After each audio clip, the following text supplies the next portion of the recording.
স্বাগত সবাইকে রানী talk show চেয়ারে। আজকের গেস্ট ওয়ান এন্ড অনলি কাঁচামাচ চুরি মাস্টার ব্ল্যাকি মিয়া। টুকি একের পর এক প্রশ্ন ব্ল্যাকিকে করেই যাচ্ছে। আজকে তোমার সব মুখোশ খুলে ফেলবো ব্ল্যাকি মিয়া। তুমি প্রতিদিন আয়নার সামনে বসে কাকে বলো তুমি আমার রাজকন্যা? ব্ল্যাকি বলছে, মানে ওইটা তো আমার রিফ্লেকশন, আমার রিফ্লেকশনের সাথে প্র্যাকটিস রে বাবা। টুকি বলছে, তুমি সেদিন জানালার পাশে বসে কার জন্য মেও মেও করছিলে আর কেন?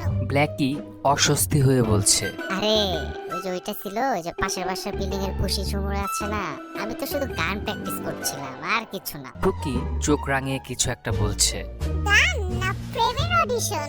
ব্ল্যাকি মিয়া বলছে, আমি শুধু গান প্র্যাকটিস করছিলাম, গানের অডিশন দেওয়ার ইচ্ছা আছে এজন্য আর কি। তুমি কোন সাহসে আমাকে রানী না ডেকে আপু বলো ব্ল্যাকি মিয়া? ব্ল্যাকি নরম গলায় বলছে। কারণ আমি জানি আমাদের রক্তের সম্পর্ক নেই, তবু ভালোবাসাটাই আসল আপু। টুকি বলছে, তুমি গতকাল কেন সিনথিয়ার ওয়াটার বোতলে মুখ দিয়েছিলে? ব্ল্যাকি বলছে, আরে ওইটা তো আমি বুঝতেই পারছিলাম না যে ভিডিও চলছিল, এজন্য একটু ভুল হয়ে গেছে আর কি। টুকি বলছে, এই ছিল আমাদের আজকের টক শো।